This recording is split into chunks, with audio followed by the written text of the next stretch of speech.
கர்த்தருடைய பரிசுத்த நாமத்துக்கு மகிமை உண்டாவதாக. இந்த நாளிலும் கூட கர்த்தருடைய சத்தத்தை கேட்பதற்கு வந்திருக்கிற உங்களை அனைவரையும் ஹாப்பி ரிசரக்ஷன் டே.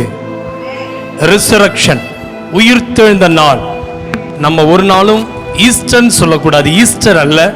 ஈஸ்டருங்கிறது நீங்க சரித்திரத்தில் போய் பார்த்தீங்கன்னா வரலாற்று ஆசிரியர்கள் எழுதுகிறார்கள், ஈஸ்டர் தேவதையினுடைய பேரு தான் ஈஸ்டர் என்று பேரு வைத்தார்கள். ஆகையினால் ஈஸ்டர் சொல்லக்கூடாது, ரிசரக்ஷன், உயிர்த்தெழுந்த நாள். ஒரு அல்லேலூயா சொல்லுங்க, அல்லேலூயா சொல்லுங்க. இயேசு உங்களுக்காக உயிர்த்தெழுந்தார், எனக்காக உயிர்த்தெழுந்தார். இன்னைக்கு ஈஸ்டர் எக், ஈஸ்டர் பிரெட், நிறைய ஈஸ்டர் முயல், ராபிட்,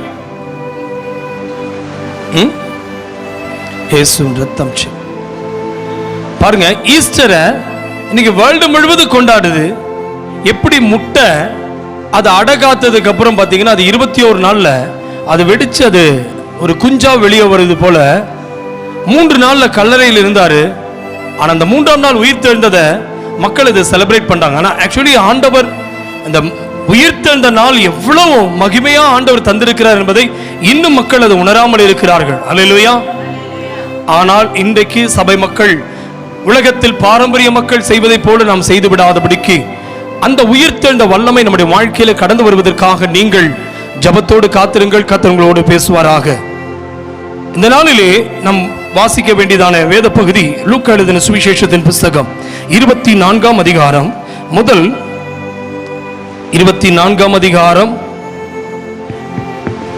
24ஆம் அதிகாரம் வசனம் 1 முதல் 9 முடிய.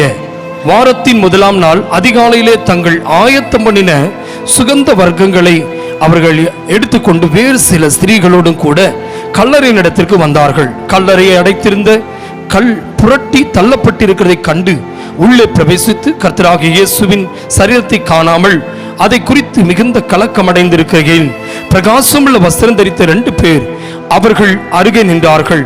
அந்த ஸ்திரீகள் பயப்பட்டு தலை கவிழ்ந்து தரையை நோக்கி நிற்கையில் அந்த 2 பேரும் அவர்களை நோக்கி, உயிரோடு இருக்கிறவரை நீங்கள் மரித்தோரிடத்தில் தேடுகிறது என்ன? அவர் இங்கே இல்லை, அவர் உயிர்த்தெழுந்தார்.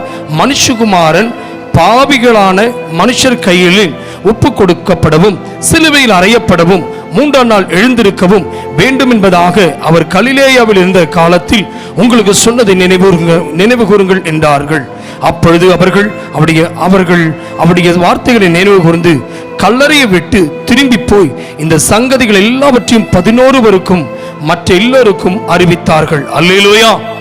அருமையான தேவ பிள்ளையே, அந்த இயேசு கிறிஸ்துவோடு இருந்த சீஷர்கள், சீஷி அதாவது ஸ்திரீகள், கல்லறைக்கு பொதுவாக பெண்கள் போக மாட்டாங்க.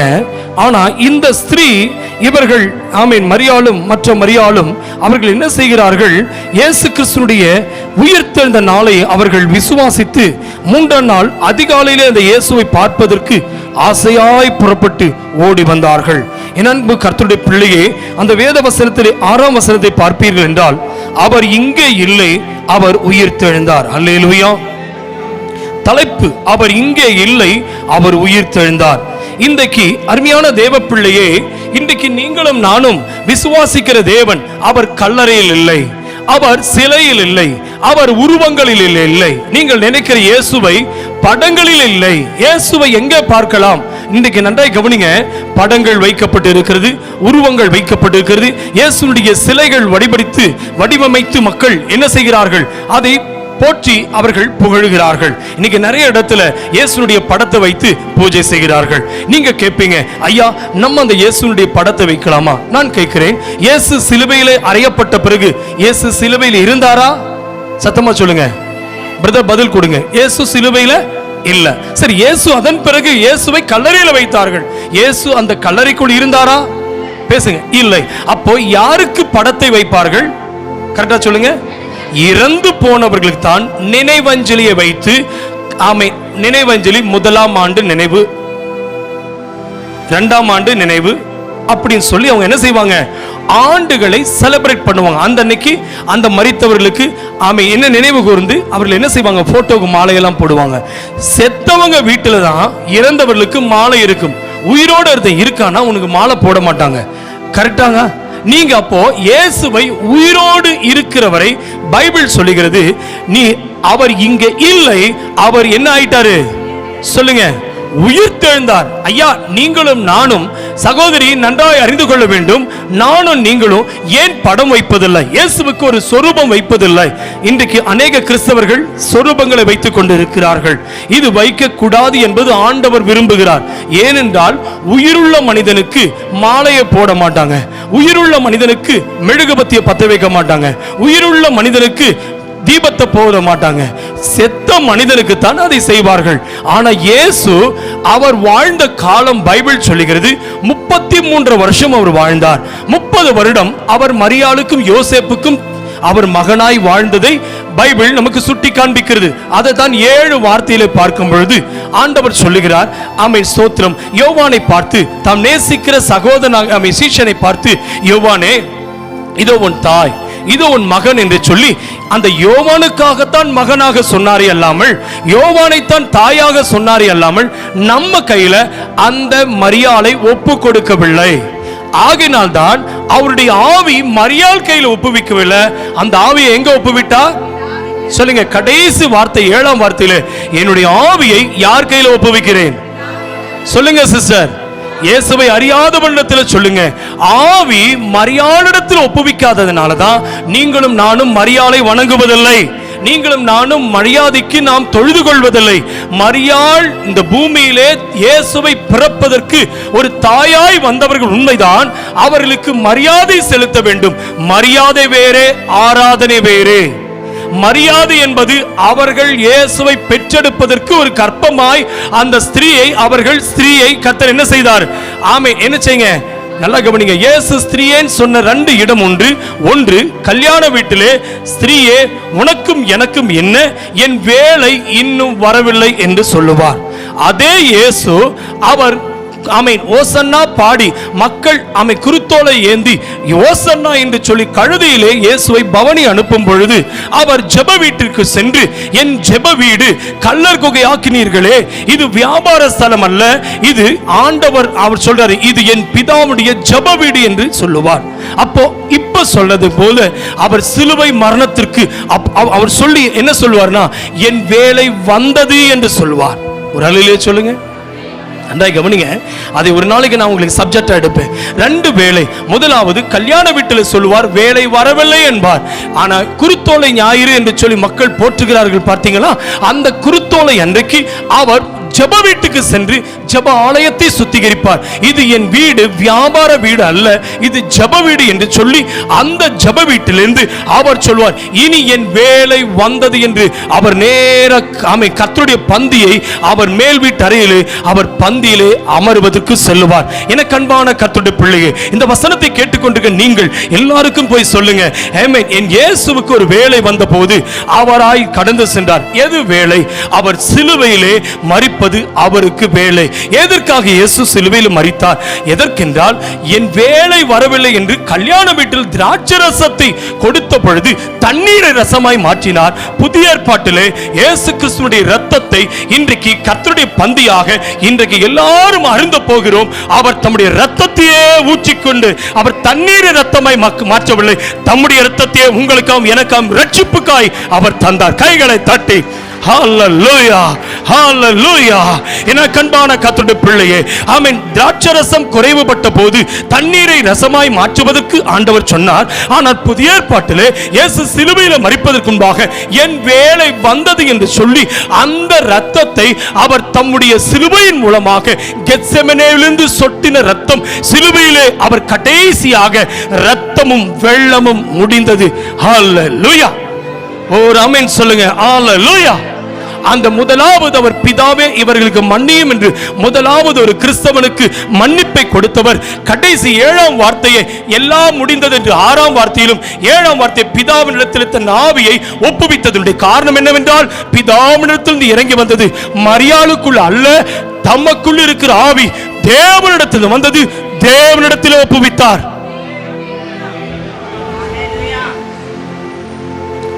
நீங்களும் நானும் ரட்சிக்கப்பட மன்னிப்பு வேண்டும். உங்களுக்கும் எனக்கும் கடைசியா 7ஆம் வார்த்தையிலே இயேசு சொன்னதை போல என்னுடைய ஆவி பிசாசின் கையில் அல்ல, என்னுடைய ஆவி சாத்தானுக்கு அல்ல, என்னுடைய ஆவி உலகத்தினுடைய அசுத்தங்களுக்கு அல்ல, என்னுடைய ஆவி மந்திரவாதிகளுக்கு அல்ல, என்னுடைய ஆவி உலகத்தின் அசுத்த ஆவிகள் சொல்ல முடியாது, எந்த மந்திரங்களும் வைக்க முடியாது. ஏனென்றால் மன்னிப்பு கிடைத்தவுடனே இன்று என்னோடு கூட பரதீசில் இருப்பாய் என்று ஆண்டவர் கள்ளனை பார்த்து சொன்னார். எத்தனை பேர் சொல்ல முடியும்? ஆமென். மன்னிப்பு கிடைத்தவுடனே அடுத்தது ரட்சிப்பு வந்தது. இன்றைக்கு என்னோடு கூட இருப்பாய். என கண்பான கர்த்தருடைய பிள்ளையே, இயேசு சிலுவையில் மரித்ததனுடைய முதல் காரணத்திலே அவர் மன்னிப்பை கொடுத்த உடனே அடுத்து ரட்சிப்பை கர்த்தர் கொடுத்தார். என கண்புள்ள கர்த்தருடைய பிள்ளையே, இன்றைக்கு சொல்லுங்க, இயேசுவை பார்த்து இன்னைக்கு எத்தனை பேர் சொல்ல போறீங்க? ஆண்டவரே, ஆமென், அவர் 7 வார்த்தை தான் சொல்லியிருப்பார் நினைக்கிறீங்க? ஆமென், அவர் பல வார்த்தையை சொல்லியிருப்பாரு. அது பைபிள் சொல்லுகிறது, எழுதினால் இந்த பைபிள் போதாது. ஹல்லேலூயா. எனக்கு என்ன வேணுமோ அதை மட்டும் தான் எழுதி வச்சிருக்கிறார். உங்களை சொல்லி தரட்டுமா? ஆமென். முதலாவது ஒரு மன்னிக்கவில்லை என்றால் ஆதாமின் சந்ததி கிறிஸ்துவின் சந்ததியாய் மாற முடியாது. ஆதாமின் சந்ததி வாக்குத்தத்த சந்ததியாய் மாற முடியாது. யார் அந்த வாக்குத்தத்த சந்ததி? ஆபிரகாமுக்கு கொடுத்த வாக்குத்தத்தம். இன்றைக்கு உன் கர்ப்பம் செத்ததின் காரணம் என்னவென்று தெரியுமா? நீ தேராகுண்டி வீட்டிலிருந்து வந்தவன். தேராகுண்டிய ஒருவேளை ஆபிரகாமுக்கு தேவன் தருவதற்கு முன்பாக பிள்ளை பிறந்திருந்தால் அது தேராகுண்டிய பேரனாய்த்தான் வந்திருப்பான், ஆபிரகாமுடைய குமாரனாய்த்தான் வந்திருப்பான். அவன் கர்ப்பம் செத்ததை ஊர் அறிய, நாடறிய, ஜாதிகள் அறிய, ஆமென், அவள் அறிய, உலகமே அறிய இந்த கர்ப்பம் செத்தது என்று வெளிப்படுத்தினார். எப்போ ஆண்டவர் வெளிப்படுத்துகிறார்? அன்றைக்கு ஆமென், இஸ்மவேல் பிறந்த உடனே இவன் அழ ஆரம்பித்து விட்டான். ஆண்டவரே, எனக்கு ஒரு வம்சம் இல்லையா என்று கேட்ட பொழுது, உன் வம்சத்தை நட்சத்திரமாய் மாற்றுவேன், உன் வம்சம் உனக்கு நான் தருவேன், அது புத்திர பாக்கியத்தை நான் தருவேன். அந்த சந்ததி இந்த தேராகுடைய வம்சமாக அல்ல, இது என்னுடைய வம்சம். இந்த வம்சத்துக்குள் நான் உனக்கு ஆசீர்வாதத்தை வைப்பேன். எத்தனை பேர் சொல்ல போறீங்க? உங்களுடைய சந்ததியை ஆசீர்வதிப்பதற்கு தேவன் தந்திருக்கிற நல்ல பாக்கியத்திற்காய் அல்லேலூயா. ஆமென், ஆமென். இது ஒரு வெளிப்பாடு. பாருங்களேன், நீங்க சாதாரணமாக இந்த சத்தியத்தை கேட்காதீங்க. வராதவங்களுக்கு அவங்க இழந்துட்டாங்க தான் நான் சொல்லுவேன். எனக்கு அதை பத்தி கவலை இல்லை. ஆவியானவர் யாருக்கு சொல்ல சொல்றாரு அவங்களுக்கு வசனத்தை கொடுத்து நான் போயிட்டே இருப்பேன். ஏனென்றால் ஆபிரகாமை தனி மனிதனாய் அழைத்தார். ஆமென். ஆபிரகாமை அழைத்து ஆண்டவர் ஈசாக்கை கத்த தந்தார். எதற்கு தந்தார்? ஈசாக்கை தந்தவுடனே அவன் ஏக புத்திரன், ஏக சுதன், தன்னுடைய பிள்ளை என்று பாராமல் ஆண்டவர் அவனை பார்த்து சொல்லுகிறார், ஆபிரகாமே, ஆபிரகாமே. இப்ப நான் சொல்றேன், அப்பா வச்ச பேரு ஆபிரகாம், தேவன் வச்ச பேரு ஆபிரகாம். ஹல்லேலூயா, ஹல்லேலூயா, ஹல்லேலூயா. ஆபிரகாம் என்றால் தகப்பன் என்று பெயர். ஆமென். ஆபிரகாம் என்றால் தேசங்களுக்கு தகப்பன் என்று பெயர். நான் சொல்லுகிறேன், அவனை தேசங்களுக்கு பிதாவாய் மாற்றுவதனுடைய காரணம் என்னவென்று தெரியுமா? இன்றைக்கு நான் சொல்லி தருகிறேன், நன்றாய் கவனமாக கேளுங்க. அப்போ ஆமென், தேவனுடைய குமாரன் அந்த பூமியில பிறப்பதற்கு ஆண்டவர் பார்த்தார். கர்ப்பத்தை ஆமென் என்ன செய்தாரு? சாகடித்தாரு. ஆமென். அதை பிளஸ் பண்றதுக்கு 3 தூதர்களை கர்த்தர் அனுப்புகிறாரு. ஆண்டவர் அங்க இயேசு கிறிஸ்து 3வது ஒரு ஆளாக உள்ளே சென்று இருக்கிறார். நன்றாய் கவனிங்க. அவர் நேற்றும் இன்றும் என்றும் சதா காலமும் உயிரோடு இருக்கிறார். பூமி உருவாகுவதற்கு முன்பாகவே இயேசு இருந்தார். நீங்க நினைக்கிறீங்க மரியாளுக்குள்ளதான் இருந்தார். இல்ல, இந்த வானம் பூமி உருவாவதற்கு முன்பாகவே நான் இருந்தேன் என்று நீதிமொழிகளை நாம் பார்க்கிறோம். எனக்கு அன்பான கர்த்தருடைய பிள்ளையே, அந்த குழந்தை உருவான உடனே அந்த குழந்தை இப்ப வளர்ந்து வரும்போது ஆண்டவர் சொல்லுகிறார், ஈசாக்கை நீ மோரியா மலையிலே நீ கொண்டு சென்று இது பலி செலுத்து என்று சொல்லுகிறார். நன்றாய் கவனமா ஸ்தோத்திரம் பண்ணிட்டே வாங்க. மோரியா மலைக்கு அவனை அழைத்து செல்வதற்கு அவன் ஆண்டவர் ஆமென் என்ன செய்கிறார்? ஆபிரகாம் தன் பிள்ளையை அவர் அழைத்துக் கொண்டு செல்கிறார். நன்றாய் கவனிக்க வேண்டும். அங்கே மோரியா மலைக்கு மேலாக அந்த பிள்ளையை பலி செலுத்துவதற்கு ஏக புத்திரன், ஏக சுதன், தான் சிநேகித்த பிரியமான அந்த மகனை அவர் கொண்டு செல்லும் பொழுது அவர் கீழே இருக்கிற வேலைக்காரனிடத்தில் கழுதையில நிற்கிற, அங்கேயும் பாருங்க கழுதை வந்துருச்சு, அங்கேயும் பாருங்க சேனம் கட்டி கழுதையில தான் கூட்டிட்டு வருவாரு. ஆமென். ஆபிரகாம் ஆமென் குமாரனாக ஆமென் ஈசாக்கை அந்த கழுதையில சுமந்து கொண்டு வரும்போது கழுதையிலிருந்து இறங்கின உடனே நல்லா கவனிங்க. கழுதைன்னு பாக்குறீங்களா? இந்தியாவில் தான் கழுதைக்கு வேல்யூவே இல்லை. ஆமீன். ஆமீன். இஸ்ரேல் நாட்டில் கழுதை, குதிரையை விட கழுதைக்கு தான் அதிக வேல்யூவா, விலை அதிகம். நம்ம ஊருக்கு கழுதை இல்லை. அல்லேலூயா. ஆமா, நம்ம ஊர் கழுதை மாதிரி ரேட் இல்லாம வெறும் பொதி சுமக்கிறது, நம்ம துணி சுமக்கிறது கழுதை நினைச்சிடாதீங்க. அங்க ராஜாக்கள் தேவனுடைய ராஜாக்கள் எதுல வருவாங்களா? கழுதையில வருவாங்க. துன்மார்க்க ராஜாக்கள் குதிரையில வருவாங்களாம். அதனாலதான் பிழையாம் எதுல போவான்? கழுதையில தான் போவான், குதிரையில போக மாட்டான். ஏன்னா ஒரு தீர்க்கதரிசியா இருந்தான். கடைசியில் எப்ப துன்மார்க்கனா மாறினானோ கர்த்தர் அவனை கொண்டு செல்ல விடல. சரி, அந்த கழுதை குறித்து நமக்கு கேட்க வேண்டாம், கழுதை போட்டோம். இப்ப நமக்கு தேவை, அவனை பார்த்து சொல்றாரு, நான் மேலே போகிறேன், நான் மீண்டும் திரும்பி வருவேன். ஆமென், அல்லேலூயா. வேலைக்காரன் பார்த்து கேட்கிறார், எங்கே போகிறேன்? அப்பா அவர் சொல்றாரு, நான் போறேன், நாங்க போயிட்டு திரும்பி வருவோம். இப்ப பிள்ளை மலைக்கு மேல ஏறும் பொழுது கேட்கிறது, அப்பா அப்பா நம்ம எங்கப்பா போறோம்? பிள்ளைகளுடைய கையில கத்தி, ஆமா அப்பாவுடைய கையில கத்தி இருக்குது, பிள்ளைகளுடைய தலையில விறகு இருக்கு. இப்ப பிள்ளை கேட்குது, அப்பா நெருப்பு இருக்கு, கத்தி இருக்கு, விறகு இருக்கு, அப்பா பிள்ளை எங்க? ஆமே ஆடு எங்கப்பா? யெகோவா ஈரே, அது கர்த்தர் பார்த்துக் கொள்வார் மகனே, கர்த்தர் பார்த்துக் கொள்வார் என்று அவனை அழைத்து செல்லுகிறார். மலை ஏறி போகிறார்கள். மலை ஏறி சென்றவுடனே அந்த மோரியா மலைக்கு மேலாக கற்களை அடுக்கி அவர் சொன்ன வார்த்தையின்படி முதலும் பலி செலுத்த சொல்லவில்லை, பின்பாகவும் பிள்ளையை பலி செலுத்த சொல்லவில்லை. நன்றாய் கவனிக்க வேண்டும். அங்கேதான் ஆமென் தகப்பனுடைய இருதயத்தை பார்க்கிறார். நன்றாய் கவனிக்கணும். ஆபிரகாமை பார்த்து, இவன் பிள்ளையை ஆமென் கிடத்தி விட்டான், கத்தியை ஓங்கி இப்ப வெட்டுவதற்கு ஆயத்தமான உடனே, ஆபிரகாமே ஆபிரகாமே உன் பிள்ளையாண்டன் மேல் கை போடாதே என்றார். ஒரு சத்தம் கேட்டவுடனே இந்த பிள்ளைக்கு அப்பொழுதுதான் தெரியும், பெத்த அப்பாவே என்னை கொலை செய்வதற்கு கத்திய சுமந்து நிற்கிறாரே. அப்ப அந்த பிள்ளை விளங்கிவிட்டது, என்னை காட்டிலும் என் தகப்பன் தேவனுடைய வார்த்தைக்கு கீழ்ப்படுகிறவர், என்னை காட்டிலும் தகப்பன் தேவனுக்கு பயந்தவன் என்று அந்த தகப்பனுக்கு பிள்ளையாய் பிறந்த அந்த பிள்ளை இப்பொழுது கத்தியை சுமந்து கொண்டு வெட்ட வந்த அந்த ஆபிரகாமை பார்த்து ஒரு குரல் கேட்கிறது, உன் கத்தியை போடாதே, பிள்ளையாண்டன் மேல் கத்தியை போடாதே என்று சொன்னவுடனே அப்பொழுது ஒரு ஆடுகள் சத்தம், அதுவரைக்கும் அமைதியாயிருந்த ஆட்டுக்குட்டி அந்த முள் புதரிலே இப்பொழுது என்று கூப்பிட ஆரம்பித்து விட்டது. அப்பொழுது ஆண்டவருடைய கண்களுக்கு அந்த கொம்பு சிக்கி இருந்த அந்த ஆடு குட்டியை எடுத்து கொண்டு வந்து அப்பாவும் மகனும் சேர்ந்து என் தேவனுடைய வார்த்தைக்கு கீழ்ப்படிந்ததினாலே அங்கே பலி செலுத்திவிட்டு அப்பாவும் மகனும் கீழே இறங்கி வருகிறார்கள். என் அன்புக்குரிய கர்த்தருடைய பிள்ளையே, இதை எதை காண்பிக்கிறது என்றால் இதை தான் இயேசுவுக்கு அடையாளமாய் கர்த்தர் வைத்திருக்கிறார். ஆபிரகாம் யாரு? ஆகையினால் தான் ஆபிரகாமின் குமாரன் என்று யாரை சொல்லுகிறார்? சகேயுவை. சகேயுவன் மனம் திரும்பின போது, சகேயுவே இன்றைக்கு உன் வீட்டுக்கு ரட்சிப்பு வந்தது என்று சொன்ன உடனே அப்போ ஆண்டவர் சொல்லுகிறாரு, ரட்சிப்பு வந்தது என்று சொன்ன அடுத்த மாத்திரத்திலே இன்றைக்கு நீயும் ஆபிரகாமுடைய குமாரனாய் என்று எண்ணப்படுவாய். இன்னைக்கு எத்தனை பேர் சொல்ல முடியும், இந்த சகேயுவுக்கு அப்பா அம்மா யாருமே இல்லை, ஆனா ரட்சிப்பு வந்த உடனே ஆபிரகாமுக்கு பிள்ளையாய் கர்த்தர் கொண்டு சென்றார். இரண்டாவது, லாசரு மரிக்கும் வரைக்கும் அனாதை. லாசருவுக்கு அப்பா இல்ல, அம்மா இல்ல, அண்ணன் இல்ல, தம்பி இல்ல, அனாதை பிரேதமாய் அந்த லாசருடைய மரணம், அவன் மரித்து போன உடனே ஐஸ்வர்யவானுடைய மரணம் மிகவும் சிறப்பாய் அவனை அலங்கரிக்கப்பட்டவாய் அவனை கொண்டு செல்கிறார்கள். அவன் சொர்க்க ரதத்தில் கொண்டு சென்றிருப்பார்கள். நான் ஒன்று சொல்லட்டுமா, லாசரு மரித்து அவன் அடக்கம் பண்ணுவதற்கும் கூட ஒருவருமே இல்லை. அந்த நேரத்தில் நடந்தது என்ன? லாசருவை மரித்தவுடனே தேவதூதன் வந்து அவனை எடுத்து சென்றான். இப்ப ரெண்டு பேரும் மரித்தார்கள். ஐஸ்வர்யவானும் மரிக்கிறான், லாசருவும் மரிக்கிறான். இரண்டு பேரும் மரித்த பொழுது இவனுடைய சரீரம் ஆபிரகாமுடைய மடிக்கு லாசருடைய சரீரம் கொண்டு செல்லப்பட்டது. ஐஸ்வர்யவானுடைய பணத்தாலும் பொருளாலும் வைக்கப்பட்ட மனிதரோ பாதாளத்திலே ஒரு சொட்டு தண்ணிக்காக ஏங்கிக் கொண்டிருக்கிறான். எனக்கு அன்பான கர்த்தருடைய பிள்ளையே, இப்பொழுது ஐஸ்வர்யவான் பார்க்க முடிகிறது, இப்பொழுது கண்கள் திறக்கப்படுகிறது.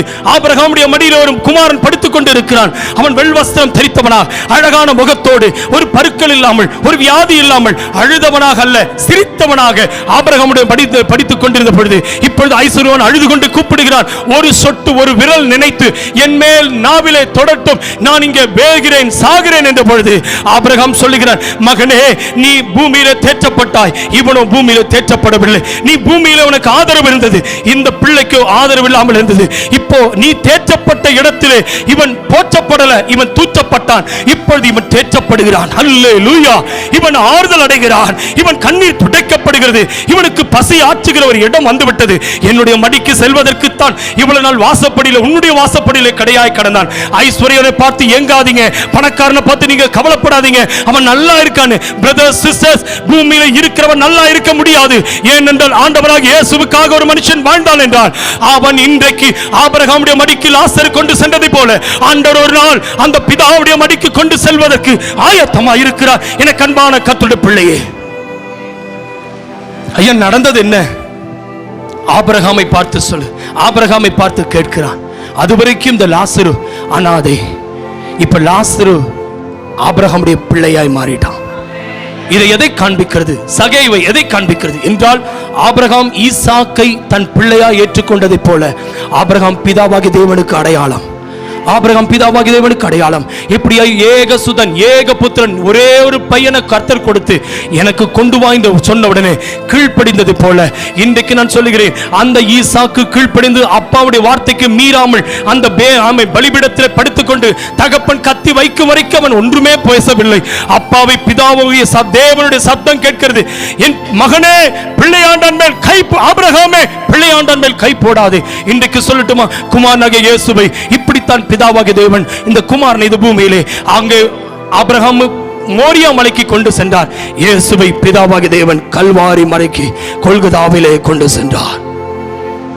ஒரு அல்லேலூயா, ஒரு அல்லேலூயா. அது மோரியா மலையிலே ஆண்டவர் கைவிட்டார் இல்ல, கை கொடுத்தார்.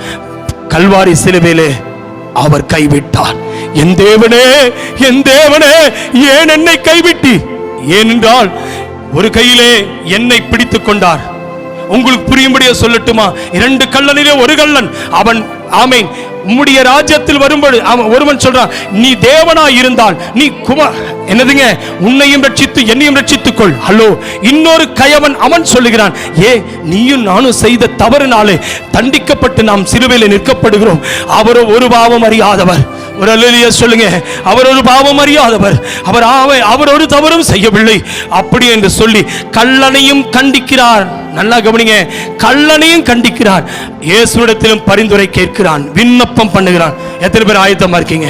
உங்களை பரிகசிக்கிறவன் முன்பாக, இயேசுவை பரிகாசம் பண்ணுகிறவன் முன்பாக அவனை கண்டிப்பதற்கு ரெடியா இருக்கீங்களா? உனக்கு இவ்வளவு நாள் ஆலயத்துக்கு போய் என்ன நடந்தது? இவ்வளவு நாள் நீ சர்ச்சுக்கு போனே, உனக்கு அற்புதம் நடக்கலையே, உன் வீட்டில் ஏன் நடக்கலைன்னு சொல்லும் போது அந்த கள்ளனை கண்டு இந்த கள்ளன் கண்டித்தான், இயேசுவிடத்தில் விண்ணப்பித்தான். ஹலோ, நீ ரெடியா இருக்கீங்களா? இன்னைக்கு சொல்லுங்க, கள்ளனை கண்டிப்பதற்கும் நல்ல இயேசுவை, ஆண்டவரே உம்முடைய ராஜ்யத்தில் வரும்பொழுது என்னை நினைவு கூர்வீரான திருப்பேர் ஆமென் ஆண்டவரிடத்தில் கேட்பீங்க. உங்க கூட இருக்கிற எல்லாம் கள்ளர்கள்மா பிரதர்ஸ். உங்க கூட இருக்கிற பரிகாசம் பண்றவன் கள்ளன், கிறிஸ்துவை விரோதமாய் பேசுகிறவன் கள்ளன், கிறிஸ்துவை கேவலமாய் பரிகாசம் பண்ணுகிறவன் கள்ளன். அவனை கண்டி. இப்ப இவன் சொல்றான், இந்த சிலுவையிலே அடுத்த ஒரு நொடியிலே அவனுடைய கைகள் ஆணிகளால் அடிக்கப்பட்டு அந்த ரத்தம் சிந்தப்பட்ட அந்த மனிதனுடைய கண்கள் இப்பொழுது காக்கா வந்து தின்ன போகிறது. கழுகு வந்து பருந்து அவனுடைய சிலுவைக்கு மேலே அவன் தொங்கப்பட்ட இடத்திலே ரத்தத்தை உறிந்து குடிப்பதற்கு, அவனுடைய உயிரை எடுப்பதற்கு, கண்களை கொத்துவதற்கு காகம் ரெடியா இருக்கிறது, கழுகுகள் ரெடியா இருக்கிறது. பிணந்தின்னுகிற கழுகு எப்பொழுது இவன் சாவான் என்று பார்த்து கொண்டிருக்கிறது. ஆனால் மரணம் வருவதற்கு முன்பாக, என் தேவனே, என் இயேசுவே உம்முடைய ராஜ்யத்தில் வரும் பொழுது என்னையும் நினைவு கூர்வீரா என்று சாவதற்கு முன்பாக ராஜ்யத்தை நினைத்த நல்ல கள்ளன். இன்றைக்கு எத்தனை பேர் சொல்ல முடியும், ஐயா என் உயிர் போயிருந்தா இந்த பூமிக்குரிய ராஜ்யத்திற்காக உம்முடைய நல்ல ராஜ்யத்தை விட்டிருப்பேன், இன்னைக்கு எனக்கு நல்ல ராஜ்யத்தை கொடுக்க இயேசு எனக்காக சிலுவையில மரித்தீரே, எனக்காக ரத்தம் சிந்தினீரே. இன்றைக்கு நான் சொல்லட்டுமா, இன்றைக்கு என்னோடு கூட பரதீசில் இருப்பாய் என்று ஆண்டவர் சொன்னார். எத்தனை பேர் சொல்ல முடியும்? எத்தனை பேர் சொல்ல முடியும்? மன்னிப்பை பெற்றுக் கொண்ட உடனே அவனுக்கு கிடைத்தது என்னப்பா? ரட்சிப்பு கிடைத்தது. இன்னைக்கு ரட்சிக்கப்பட்ட நீங்கள் சொல்ல முடியுமா, ஆண்டவருடைய ராஜ்யத்தில் நினைவு கூர்வீரா? இயேசு சிலுவையிலே தன்னை ஒப்பு கொடுத்தார். ஆபிரகாம் பலிபீடத்திலே ஈசாக்கு ஆபிரகாமுடைய பலிபீடத்திலே ஒப்பு கொடுத்தான். கத்தியை தூக்கின போது பிதாவுடைய சத்தம் கேட்கப்பட்டது. ஆனா இங்கு சிலுவையில் அறையப்பட்ட போது சத்தம் கேட்கப்படவில்லை. அவர் 100% அவர் மனிதனாகவே அவர் இயேசு இருந்தார். 100% அவர் தேவன். ஆனா தேவன் குமாரனாக இந்த பூமிக்கு வந்தார். ஏனென்று தெரியுமா? ஈசாக்கை தப்புவித்தால் ஆபிரகாமுடைய குடும்பம் காக்கப்படும். ஆனால் இயேசுவை காப்பாற்ற தேவனால் கூடும். ஒருவேளை காப்பாற்றி இருந்தா நீங்களும் நானும் பாதாளத்துக்கு போயிருப்போம். அந்த ஐஸ்வர்யவான போல ஆபிரகாமுடைய மடி வேணுமா? இயேசு அந்த இடத்திலே எனக்கு கை கொடுப்பதற்கு பிதாவானவர் அவரை கைவிட்டார். ஹல்லேலூயா, ஹல்லேலூயா. கசப்பான காடியை கொடுத்தார். எல்லாம் முடிந்தது என்று சொன்னார். அன்பான தாயை பார்த்து சொல்லுகிறார், ஏ ஸ்திரீயே, அந்த கல்யாண வீட்டில் சொல்லும் போது ஸ்திரீயேன்னு சொன்னவர் அதே இடத்துல ஸ்திரீயே இதோ அதோ உன் மகன். தாயை பார்த்து அந்த மகனை பார்த்து, அந்த யோவானை பார்த்து சொல்றார், அதோ உன் தாய். என் அன்புக்குரிய கர்த்தருடைய பிள்ளையே, blood of Jesus, இதை எதை மிங்கிள் பண்றனா, இயேசு கிறிஸ்து தண்ணீரை ரசமாய் மாற்றினார். இங்கே இயேசுவின் ரத்தம் இந்த மரியாளுக்காகவும் சிந்தப்படுவதை விளங்க வைத்தார். இதோ உன் தாய், இனி எனக்கல்ல, இப்பொழுது என் ஜீவனை விடப் போகிறேன் என்று எத்தனை பேர் சொல்ல முடியும்? மரியாள் நமக்கு தாய் அல்ல, மரியாள் இயேசுவுக்கு தாயா இந்த பூமியிலே பிறந்தவர்கள் தான். ஹலோ, இந்த பூமியில் அவர்கள் பிறந்தது உண்மைதான். அவர்களுக்கு மரியாதை, கனப்பெற்றவள், கிருபை பெற்றவள். ஆனா ரட்சிப்பை கொடுக்க மரியாளால் அல்ல, இயேசுவினால் மட்டும்தான். பக்கத்தில் இருக்கிற கள்ளனுக்கு ரட்சிப்பை கொடுத்தார். ஒருவன் பரதீசிக்கும் ஒருவன் பாதாளத்துக்கும் சென்றான். வலது கள்ளன் இயேசுவோடு இருந்த வலது கள்ளன் பிதாவோடு அந்த பரமராஜ்யத்தில் ரெஸ்ட் பிளேஸ் ஆண்டவர் கொடுக்கிற, I will give you rest, நான் உனக்கு இளைப்பாறுதல் கொடுப்பேன், வருத்தப்பட்டு பாரம் சுமக்கிறவர்களே நான் உங்களுக்கு இளைப்பாறுதல் கொடுப்பேன் என்று அந்த இளைப்பாறுதல் வலது பக்கம் இருக்கிற கள்ளன் பெற்றுக்கொண்டான். இடது பக்கம் இருக்கிற கள்ளன் நம்ம கண்ணுக்கு முன்னாடி இயேசுவை பரியாசம் பண்ணி குறை சொல்லி அவனையும் இயேசுவையும் குற்றப்படுத்தினான், தன்னையும் குற்றவாளி ஆக்கினான். இன்றைக்கு மக்கள் முன்பாக அப்படியாய் சிலுவையிலே மரித்தான். கடைசியில் அவன் பாதாளத்துக்கு சென்றான். வலது பக்கம் இருக்கிறவனோ முதல் ஆத்துமா இயேசுவோடு பரதேசுக்கு சென்று விட்டான். எத்தனை பேர் ஆயத்தமா இருக்கிறீங்க? 3 நாள்ல அவருடைய ஆமென் இயேசு கிறிஸ்துவுடைய ரத்தம் இன்றைக்கு நீங்களும் நானும் இந்த கம்யூனியன் சர்வீஸ் எதை நாம் எதுக்காக நம்ம அதை செலிப்ரேட் பண்றோம்னா இயேசுடைய மரணத்தை நாம் தெரிவிக்கிறோம். பைபிள் அப்படிதான் சொல்லுகிறது. ஒவ்வொரு முறையும் கர்த்தருடைய பந்தி எடுக்கும் பொழுது குட் ஃப்ரைடே என்பது வருஷத்துக்கு ஒரு முறை வருகிறது. ஆனால் நமக்கு எவ்ரி வீக் சண்டே ரிசரக்ஷன் டே, எவ்ரி ஞாயிற்றுக்கிழமையும் ஒரு வருஷத்துக்கு ஒரு முறை உலகத்துக்கு ஈஸ்டர் என்று சொல்லுகிறார்கள். உங்களுக்கும் எனக்கும் ஈஸ்டர் அல்ல, வருடத்துக்கு ஒரு முறை வருகிறது அல்ல. எனக்காக உங்களுக்காக பாடுகளை பட்ட இயேசு சிலுவையில் மரித்து அடக்கம் பண்ணப்பட்டு அவர் சிலுவையிலும் இல்ல, இயேசு கல்லறையிலும் இல்ல, இயேசு நமக்குள் வாழ்கிறார். ஹalleluya, ஹalleluya. ரத்தத்துக்கு ஒரு விடுதலை உண்டு, ரத்தத்துக்கு ஒரு அற்புதம் உண்டு. அந்த இயேசுவின் ரத்தத்திற்கு பாவத்தை ஜெயிக்கும் ரத்தம், வியாதி குணமாக்கும் ரத்தம், பிசாசின் தலையை நசுக்கிற ரத்தம். இன்றைக்கு என் இயேசுவின் ரத்தம் உனக்காக எனக்காக சிந்தப்பட்டது. ஈசாக்குக்கு பதிலாக ஒரு ஆட்டுக்குட்டி முட்புதரிலிருந்து எடுத்து எப்படியாய் பலி செலுத்தினானோ உங்களுக்கும் எனக்கும் ஈசாக்குக்கு பதிலாக அப்படின்னு நான் செய்த பாவத்துக்கு தண்டனை சிலுவை. நானும் நீங்களும் செய்த பாவத்துக்கு தண்டனை இன்னைக்கு ரத்தம் சிந்துதல் உண்டாயிருக்க வேண்டும். ஆனா உங்களுக்கும் எனக்கும் பதிலாக இயேசுவை எப்படி ஆபிரகாம் ஈசாக்குக்கு பதிலாக பிதாவாகிய தேவன் ஆட்டுக்குட்டியை கொடுத்தாரோ அதே போல ஆண்டவராக இயேசு கிறிஸ்துவை உங்களுக்காகவும் எனக்காகவும் அடிக்கப்பட்ட ஆட்டுக்குட்டியாக இந்த பூமிக்கு அவர் தந்தார். எவ்வளவு பெரிய ரத்தம்! பரிசுத்தமுள்ள ரத்தம், பாவமில்லாத ரத்தம், குற்றமில்லாத ரத்தம். எத்தனை பேர் சொல்ல முடியும்? ஐயா, அந்த இயேசுவினுடைய ரத்தம் சிந்தப்பட்டது. தண்ணீரை ரசமாக்கினது அல்ல, அது திராட்சை ரசம். அது முன் உதாரணம். இப்பே பந்தியில கொடுக்கப்படுகிறது, அது திராட்சை ரசம் அல்ல, அது ரத்தத்துக்கு அடையாளமாய் கொடுக்கப்படுகிறது. அந்த சரீரத்தை அடித்த பொழுது அந்த வாங்கின வாரினால் கொடுக்கப்பட்ட அடிகளுடைய ரத்தத்தின் துளி அந்த அப்பத்துக்கு அடையாளம். அதை நம்ம புசிக்கிறோம். பாவத்தோடு அந்த அப்பத்தை புசிக்க கூடாது. பரிசுத்தம் இல்லாதவனோடு அந்த அப்பத்தை புசிக்க கூடாது. பிரதர்ஸ், அந்த இயேசு நம்மை போலதான் பாடுகளை பட்டார், நம்மை போலதான் அவர் நொறுக்கப்பட்டார், நம்மை போலதான் வழி தவறி போனவர்களுக்காக அவர் அடிக்கப்பட்டார். அவர் மரித்த போது ரத்தம் சிந்தப்பட்டது. ரத்தம் சிந்தின உடனே சிப்பாய்கள் சேர்ந்து அவரை குத்தி அவர் மரித்து விட்டாரா என்று விழாவிலே குத்தின போது நன்றாய் கவனிங்க, ரத்தமும் வெள்ளமும், வெள்ளம் வந்துச்சுன்னா பிளட் முடிஞ்சிருச்சு, இவர் பாடியில உயிர் இல்லைன்னு அர்த்தம். ஏன்னா ரத்தத்தில் தான் உயிர் இருக்குன்னு பைபிள் சொல்லுகிறது. என்னுடைய முழு சொட்டு ரத்தத்தையும் ரட்சித்து சுத்திகரிப்பதற்கு இயேசுடைய முழு ரத்தமும் எனக்காய் சிந்தப்பட்டது. என் பாவங்களை கழுவ, என் சாபங்களை நீக்க, என் வியாதியை நீக்க, பிசாசின் பிடியிலிருந்து விடுதலையாக்க அவருடைய ஒரு சொட்டு ரத்தமும் இல்லாமல் எல்லாம் எனக்காக சிந்தப்பட்டது. அவர் மரித்தார், அவர் மரித்து விட்டார் என்று சொல்லி அவரை கொண்டு சென்று கல்லறை இதுவரைக்கும் வைக்கப்படாத ஒரு புதிய கல்லறையிலே சீடர்கள் சென்று இதுவரைக்கும் வைக்கப்படாத ஒரு கல்லறை, புதிய கல்லறையில கொண்டு போய் அவர் வைத்துவிட்டு சீடர்கள் எல்லாம் வந்து விட்டார்கள். ஒரு நாள் காத்திருந்தார்கள், 2ஆம் நாள் காத்திருந்தார்கள்.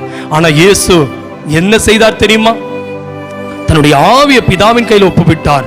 ஆனா அந்த ஆவியிலே சென்று நோவாவின் காலத்திலே காவலில் உள்ள ஆவிகளுக்கு சென்று பிரசங்கம் பண்ணினாராம். ஒரு சொல்லுங்க, காவலில் உள்ள ஆவிகளுக்கு சென்று பிரசங்கம் பண்ணினாரா. நோவான் காலத்தில் 8 பேர் மாத்திரம் காக்கப்பட்டார்கள், மீதமுள்ளவர்கள் கைவிடப்பட்டார்கள். அவர்களையும் ரட்சிப்பதற்கு ஆவியில சென்று பிரசங்கம் பண்ணினார். ஆமென். அவருடைய ஆவியை அடக்க முடியாது. அவருடைய சரீரத்தை கல்லறையில் வைத்தார்கள், ஆனா அவருடைய ஆவி அவர்கள் அடக்கம் பண்ண முடியவில்லை. இன்னைக்கு எத்தனை பேர் சொல்ல முடியும், தம்முடைய ஆவியை பிதாவின் கையில் ஒப்பு கொடுத்த பொழுது அந்த ஆவியை ஒரு மனுஷனால் தொட முடியவில்லை.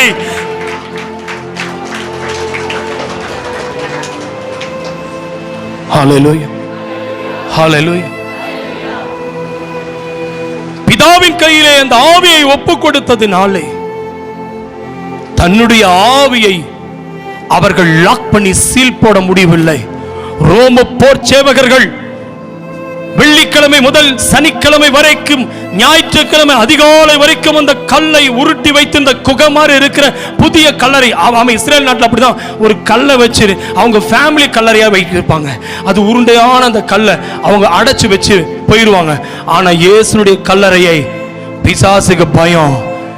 இவன் சிலுவையிலே இருக்கும், சிலுவையில மரிப்பதற்கு முன்பாக 3ஆம் நாள் உயிர் தெழுவேன் சொல்லி இருக்கிறாரு. நிச்சயமா எழும்பிட்டார்னா அவருடைய கல்லறைக்கு சீல் வைத்து ரோம போர் சேவகர்களை காவல் காத்து இது ரோமருக்கு சொந்தம் என்று கொத்தின போது ஒரு இடி முழக்க சப்தம் வந்தது. சொல்லுங்க. உன்னை எழும்ப விடாதபடிக்கு, உன்னை ஜெபிக்க விடாதபடிக்கு, உன்னை உபவாசம் பண்ண விடாதபடிக்கு, நீ ஊழியம் செய்ய முடியாதபடிக்கு, நீ பரிசுத்தமாய் வாழ முடியாதபடிக்கு பிசாசு நினைச்சவனை கல்லறையில உள்ள வச்சு சீல் போட்டுலாம். இப்ப சொல்லுங்க ஆமென். இவ்வளவு சத்தமா ஆமென். அந்த கல்கள் உருட்டப்படுவதற்கு ஒரு மின்னலை போன்ற ஒரு வல்லமை இறங்கி வந்தது. கைகளை தட்டி வைத்தபோது மரியாளுடைய பிள்ளையாக அவர் சிலுவையிலே மரிக்கவில்லை, தேவகுமாரனாக மரித்தார். அடக்கம் பண்ணப்படும் பொழுது இந்த சரீரம் பரிசுத்தாவின் மூலமாய் கொடுக்கப்பட்டு மரியாள் வயிற்றிலே ஒரு நம்மை போல ஆண் உருவமாக இந்த பூமிக்கு அவர் வந்தது. அடக்கம் பண்ணும் பொழுது அந்த இயேசுவை உள்ள வைத்த போது இயேசுவை சகலரும் கண்டார்கள், சீடர்கள் கண்டார்கள், சீஷிகள் கண்டார்கள். ஆனால் அவர் உயிர் தெழுந்தார் என்று சொல்லி அவர் வெளியே வரும் பொழுது, புறப்பட்டு வெளியே வந்த போது மரியாளும் மகதலேனா மரியாளும் மற்ற மரியாளும் சீஷிகள் எல்லாம் நின்று அழுது கொண்டிருக்கும் பொழுது அவர் பின்னாடி கடந்து சென்று தோளை கை வைத்து இனி அழாதே என்று சொன்னவுடனே இப்படி திரும்பி பார்க்கும் பொழுது ஆடி போயிட்டா. ரபி, ரபுனி, என் போதகரே, என் போதகரை கண்ட. நான் சொல்றேன், அவன் உள்ளே வைத்த போது, இயேசுவை கல்லறையில் வைத்த போது இயேசு சடலமாய் வைக்கப்பட்டது. 3ஆம் நாள் அவர் சடலமாக அல்ல, இவர்கள் கல்லறைக்குள்ளே தேடுகிறார்கள், இயேசு கல்லறைக்கு வெளியே நின்று கொண்டு இருக்கிறார். பிரதர், நீ இயேசுவை உருவத்தில் இருக்கிற அந்த கல்லறைக்குள்ள போய் தேடாத. சிஸ்டர், இயேசுவை உருவம் வைத்து தேடாதே. இயேசு அங்கே இல்ல, இயேசு பின்னே நின்று கொண்டு இருக்கிறார். எவ்வளவு பெரிய சந்தோஷமான வார்த்தை. ஹாப்பியா இருக்கீங்களா? ஹாப்பியா இருக்கீங்களா? செத்து போயிருப்பாரு நினைச்சு வந்தாங்களா? இல்ல, இந்த சீஷிகளுக்கு ஒரு நம்பிக்கை இருந்தது. என்னை உயர்த்துவதற்கு, என்னை சுமப்பதற்கு, என்னை தப்புவிப்பதற்கு 3 ஆண்டுகள் என் பின்னாடி, அவர் பின்னாடி நடந்து எனக்கு தேவைகள் எல்லாம் சந்தித்த, என் பாவத்தை மன்னித்த நேசரை பார்க்க ஆசையாய் வந்தபோது அங்கே கண்ணீர் விட்டார்கள். இயேசு சொன்னார், நீ அழாதே, கைகளை உயர்த்தி அவர் இங்கே இல்லை, அவர் உயிர் தெழுந்தார். கைகளை தட்டி சொல்லுங்க. இன்னைக்கு இயேசுவை வைத்து கல்லறையில வைத்ததே போலதான் இன்னைக்கு சர்ச்சில் போய் அழுதுட்டு உட்கார்ந்துட்டு இருக்கிறாங்க. உங்களை போய் சிலுவையில் அரைஞ்சிட்டாங்களே ஆண்டவரே, உங்களை போட்டு சிலுவையில போட்டு ஏய் ஸ்டாப். உனக்காக நீ அழக்கூடாதுன்னு என் ஆண்டவர் சிலுவையில மரித்தார். எருசலேம் குமாரத்திகளே, எனக்காக நீ அழாது, உனக்காகவும் உன் பிள்ளைகளுக்காக நீ அழு. பிரதர், சிலுவையை சுமந்து கொண்டு போய் கோடு போட்டு ஒவ்வொரு சிலுவையை சுமந்துட்டு இருப்பதற்கு இயேசு அழைக்கல. ரட்சிக்கப்பட்டவனோடு இயேசு வாழ்வதற்கு வந்திருக்கிறார். அவர் அங்கே இல்லை. இன்றைக்கும் இயேசுவை வைத்த கல்லறை இஸ்ரேல் நாட்டில் இருக்கு. இன்றைக்கும் அது காலியா இருக்கிறது. பைபிள் சொல்லுகிறது. என்ன வாசித்தோம்? 6ஆம் வசனத்தில் லூக்கா 24:6, அவர் இங்கே இல்லை, அவர் உயிர் தெழுந்தார். எத்தனை பேர் சொல்ல முடியும்? ஹலோ, இயேசுவை நின்றதும் கூட தோட்டக்காரன் நினைச்சு மக்கள் பேசிட்டு இருக்கிறாங்க. அந்த சீஷிகள், அவங்களுக்கு புரியல. இயேசு சீஷிகளுக்கு புரியல. ஏன்னா இயேசுவும் தெரியாம அவங்க நின்று பேசிட்டு இருக்கிறாங்க. என் இயேசுவை பார்த்தீங்களா? பெண்கள் சமுதாயமே சீஷர்கள் முன்பாக சென்று செல்லவில்லை. ஆதியிலே தேவன் வானத்தையும் பூமி உண்டாக்கின பிறகு, மனுஷனை உண்டாக்கின பிறகு, மனுஷனுக்கென்று கர்த்தர் நாரின்னா என்னது ஹிந்தியில சொல்லிட்டேன், மனுஷியை உண்டாக்கினார். ஆனால் அந்த ஸ்திரீயினால் வந்த பாவம், பெண்கள் வெளியாக்கப்பட்டீங்க. பழைய ஏற்பாட்டில் முழுவதும் பாருங்க, பெரும்பாடுள்ள ஸ்திரீகள் ஊருக்குள்ள இருக்க முடியாது. 7 நாள் சுத்திகரிப்புக்கு பட்டணத்துக்கு வெளியே இருக்கணும்.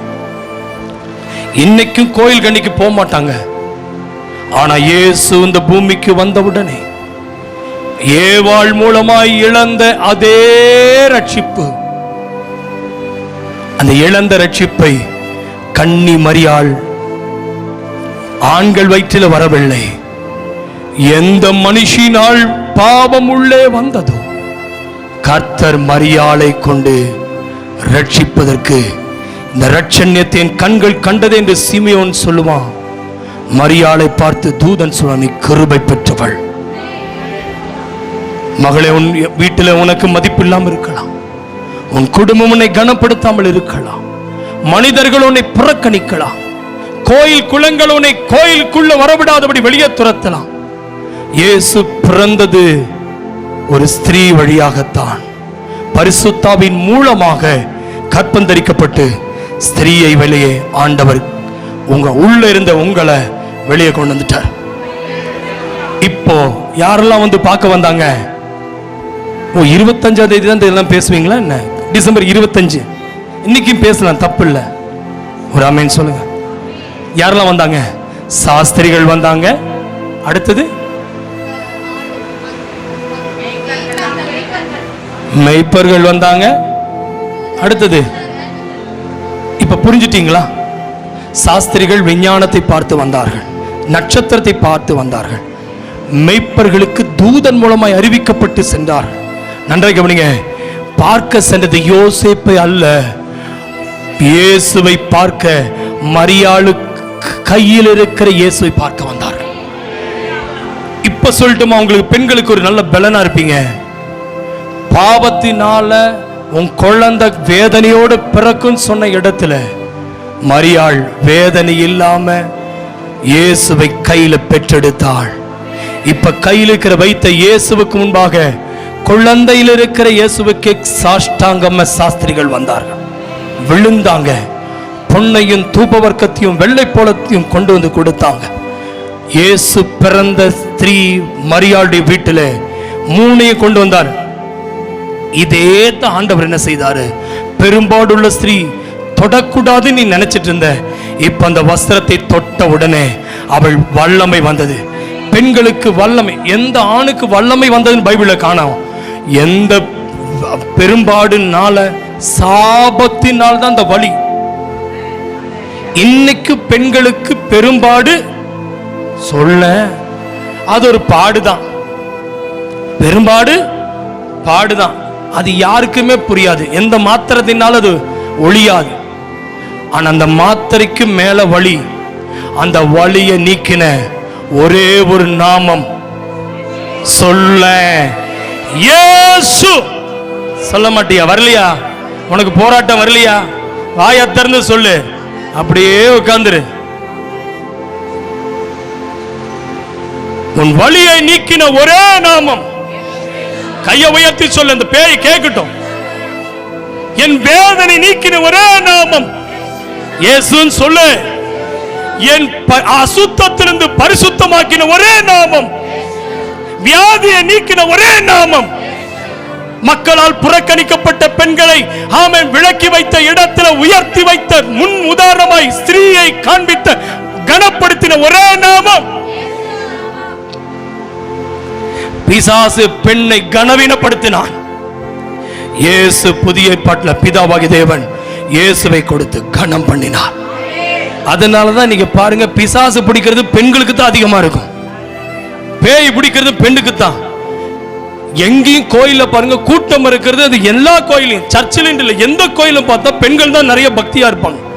ஆண்கள் வேலை தான் முக்கியம்னு போவாங்க. பெண்கள் தான் எங்கேயுமே பாருங்க வழிபாடு செய்வாங்க. சர்ச்சுக்கு வந்தாலும் ஜெபிக்கிறது பெண்களா இருப்பாங்க, உபவாச ஜெபத்துக்கு பெண்களா தான் இருப்பாங்க. நான் ஏதோ பேசுறது புரியுதா உங்களுக்கு? ஆனா கர்த்தர் கனம் பண்ணியிருக்கார். நீங்க ப்ரௌடு, உங்களுக்குள்ள ஒரு ப்ரௌடு வேணும். இயேசு வல்லமை ஃபர்ஸ்ட் வந்தது எங்களுக்குள்ளதான். நல்ல கவனிங்க, இயேசுடைய வஸ்திரத்துக்குள்ளிருந்து இவ வஸ்திரத்துக்குள்ள வந்து என்ன பவருங்க. இவருடைய இயேசுடைய வஸ்திரத்திலிருந்து ஒரு வல்லமை புறப்படும். ரத்தத்துக்கு ஒரு வல்லமை இருக்கு. உன் பாடுகளை நீக்க அந்த இயேசுடைய வஸ்திரம் வல்லமை உள்ளே அனுப்பினது. அவளுடைய பெரும் பாடு நின்றது. பைபிள் சொல்லுகிறது சமாதானம் பெற்றாள். இப்ப அதே ஸ்திரீ உயிர்த்தெழுந்த உடனே அங்கேயும் கர்த்தர் கனம் பண்ணுவதற்கு பெண்கள் தான் போய் நிற்கிறாங்க. எத்தனை பேர் சொல்றீங்க? நான் ஒன்னு சொல்ல போறேன் சகோதரர்களே, உயிர்த்தெழுந்த இயேசுவை தேடி போனது பெண்கள் தான். அதனால தான் பெண்கள் தான் முதலாவது சர்ச்சுக்கு வருவாங்க. லேட்டா வர்றது ஆண்களா இருக்கும். மாப்பிள்ள லேட்டா வா, நீ எங்க போனாலும் லேட்டு தான். சர்ச்சுக்கு வரும்போது அதுவும் லேட்டு தான். வேலைக்கு போற இடத்துலயும் ஒரு நல்ல காரியம் போனாலும் பெண்கள் சீக்கிரமா புறப்பட்டுருவாங்க.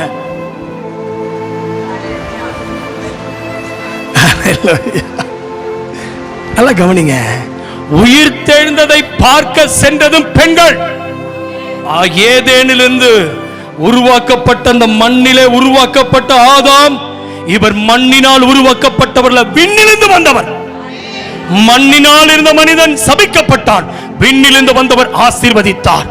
அவரை பார்க்க சென்ற ஏவாள், மரியாள், மகதலேனா மரியாள்,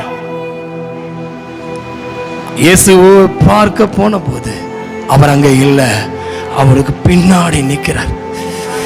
எத்தனை பேர் சொல்லுவாங்க? உயிர்த்தெழுதலை நம்பிக்கையோடு போனது இந்த ஸ்திரீகள் தான். நான் உன்னை சொல்லட்டுமா பிரதர்ஸ்?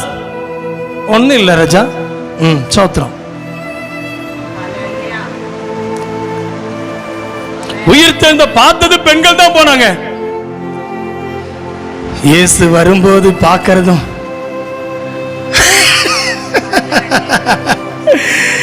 இவங்க நினைக்கிறாங்க அவர் வரும்போது நம்ம ஆண்கள் விட்டுப்படுவோமோ? இல்லைங்க, இயேசு மணவாளனாக மாறிட்டாரு. அவர் எடுத்து கொள்ளப்படும் போது, வரும்போது குமாரனாய் வந்தார், போகும்போது இயேசு சென்றது ஆவியானவரை அனுப்பிவிட்டு பிதாவுடைய வலது பரிசத்தில் உட்கார்ந்து இருக்கிறாரு. அவர் மணவாளனாய் வரப்போகிறார். கைகளை தட்டி, கைகளை தட்டி, ஹலோ ஹலோ ஹலோ.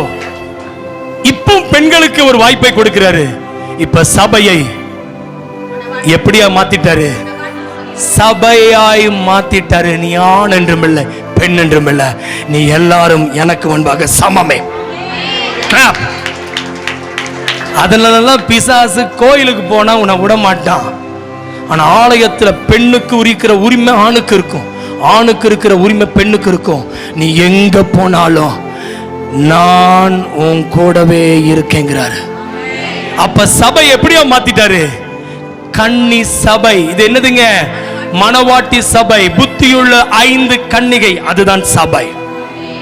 இப்ப புரியுதுங்களா?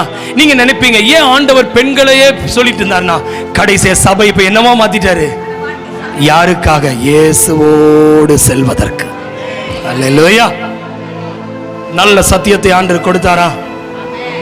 நல்ல சத்தியத்தை கொடுத்தாரா? புதுசா இருக்குல்ல? எனக்குமே புதுசு தான். அல்லேலூயா. ஆமென். கர்த்தர் நல்லவர். சரி, இப்போ நம்ம சரித்திரத்தை பார்த்துருவோம். அப்படி லூக்கா 24:6 பார்க்கும்போது என்ன பார்த்தங்க? அவர் இங்கே இல்லை. அவர் எப்படி இருக்கிறாரு? அவர் உயிர்த்து எழுந்தார் என்று. அருமையான தேவ பிள்ளை, நான் ஒன்றை சொல்லட்டுமா? ஆமென். அவர் எங்கே இல்லை என்பதை அறிந்த உடனே இப்ப நான் சொல்றேன். யோவான் எழுதின சுவிசேஷத்தின் புஸ்தகம் 20ஆம் அதிகாரம் முதல் 2 வசனத்தை வேகமா வாசிமா, டைம் போகுது. யோவான் எழுதின சுவிசேஷத்தின் புஸ்தகம் 20ஆம் அதிகாரம் முதல் 2 வசனங்கள். வாரத்தின் முதல் நாள் காலையில் அதிக இருட்டோடே மகதலேனா மரியாள் கல்லறையின் இடத்திற்கு வந்து கல்லறை அடைத்திருந்த கல் எடுத்து போட்டிருக்க கண்டாள். உடனே அவள் ஓடி சீமோன் பேதுருவினிடத்திலும் இயேசுவுக்கு அன்பாயிருந்த மற்ற சீஷனிடத்திலும் போய், கர்த்தரை கல்லறையிலிருந்து எடுத்துக்கொண்டு போய்விட்டார்கள், அவர் வைத்த இடம் எங்களுக்கு தெரியவில்லை என்றாள். நன்றாய் கவனிக்கணும். முதலாவது காலியான கல்லறை, நம்பிக்கையின் ஆரம்பம். ஃபர்ஸ்ட் என்ன போதுங்க? அவளுக்குள்ள அந்த காலியான கல்லறை அப்படின்னா இயேசு அங்க இல்லைன்னு கன்ஃபார்ம் பண்ணிட்டாங்க. கவனிக்கிறீங்களா? குறித்து வைத்துக் கொள்ளுங்கள். பெண்கள் கல்லறைக்கு வந்தபோது இயேசு அங்க இல்லை. இரண்டாவது, இது தோல்வி அல்ல, வெற்றியின் ஆரம்பம். மூன்றாவது, காலியான கல்லறை மரணத்தின் மேல் ஜெயம். எத்தனை பேர் நம்புறீங்க? ஹல்லேலூயா. காலியான கல்லறை எதிர் மேல் ஜெயங்க பிரதர்? மரணத்தின் மேல் ஜெயம். இப்போ நீங்க இறந்த இடத்துல போய், இல்ல இறந்த யாராவது அடக்கம் பண்ணி வச்சிருக்கிற இடத்துல போய் பாத்தீங்கன்னா, அங்க ஒண்ணு எலும்பு இருக்கும், இல்லைன்னா பெட்டியாவது இருக்கும், இல்லைன்னா இந்த பழைய எலும்பு பல்லு கில்லு ஏதாவது ஒண்ணு இல்ல உள்ள இருக்கும். ஆனா இயேசு வைத்த இடத்துல அவரை பிரேத சீலையினால் சுற்றி வைத்திருந்தார்கள். அதை அவர் மடிச்சிட்டு தலைமேட்டில் வச்சுட்டு அவர் போயிட்டார்.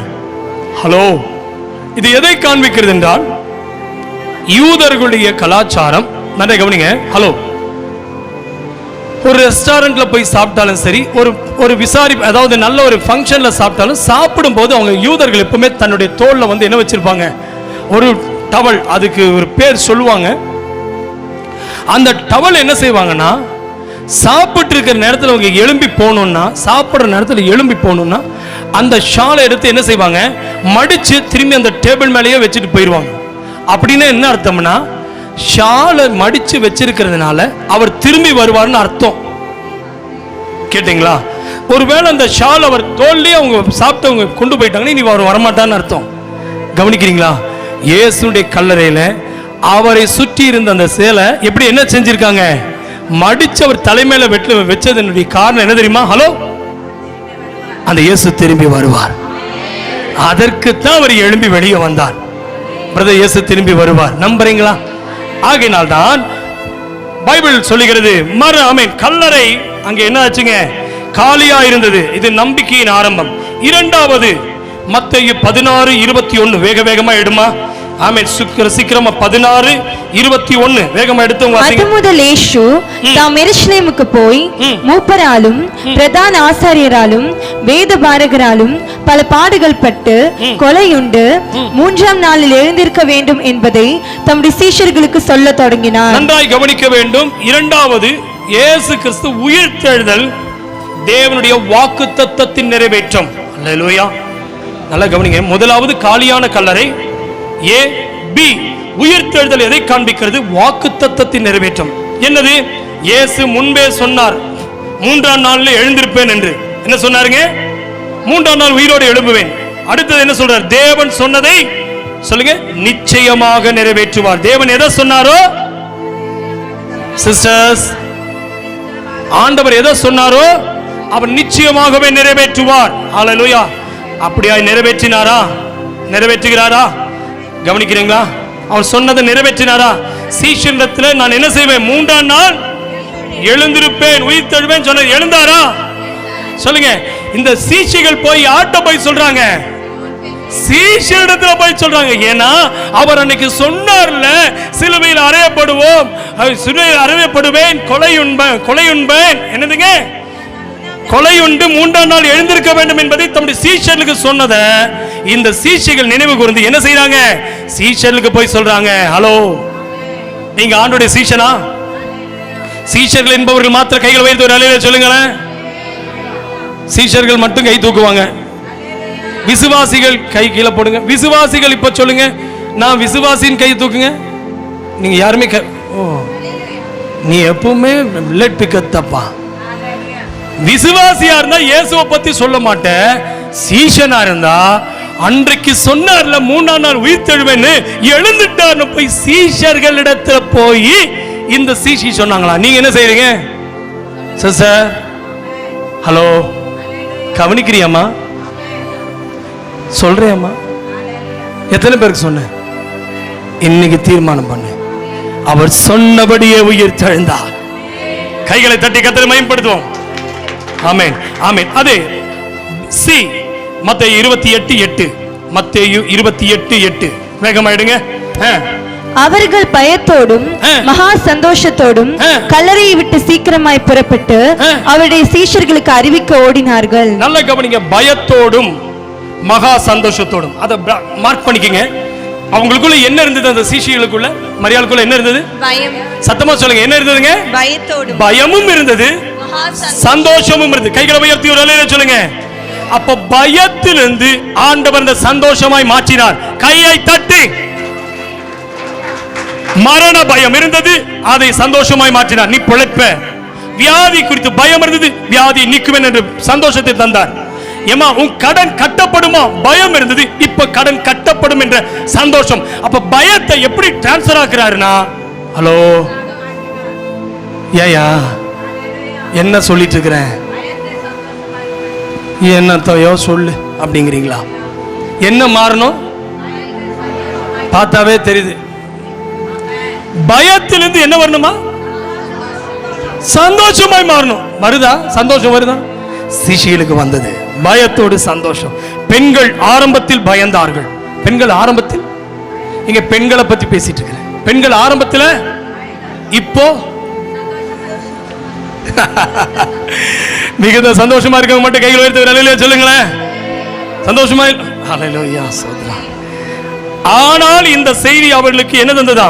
மகிழ்ச்சியை தந்தது. உயிர்த்தெழுதல் நம்முடைய வாழ்க்கையிலும் பயத்தை மாற்றுகிறது. அல்லேலூயா. டி, உயிருள்ள இரட்சகர். அவர் எப்படி இருந்தாரா? உயிருள்ள இரட்சகர். வெளிப்படுத்தின விசேஷம் 1ஆம் அதிகாரம் 18ஆம் வசனம். வெளிப்படுத்தின விசேஷம் 1ஆம் அதிகாரம் 18ஆம் வசனம். வேகமா.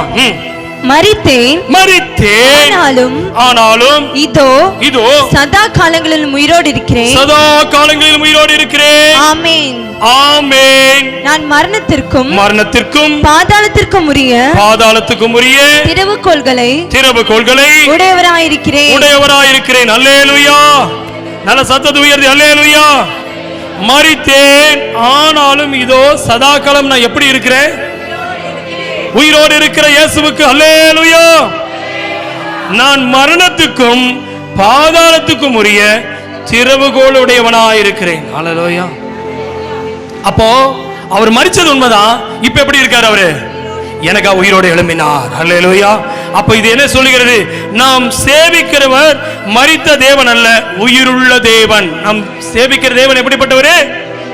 இயேசு இன்றும் கூட உயிருடன் இருக்கிறார் என்று சொல்லுகிற மாத்த கை வைத்து ஆமென். இயேசு செத்தவரா இருக்கிறார் அவங்க கிட்ட. அப்ப உங்க வீட்டுல போட்டோ போட்டு மாலையை போட்டு வச்சிருக்கீங்களா? இயேசு செத்து போயிட்டாரா?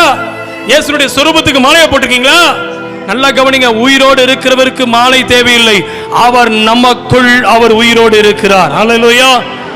ஆகையினால் தான் ஆமென், ஆமென். ABCDE ஆமென். நமக்கான நம்பிக்கை. 1 கொரிந்தியர் 15ஆம் அதிகாரம் 20ஆம் வசனம்.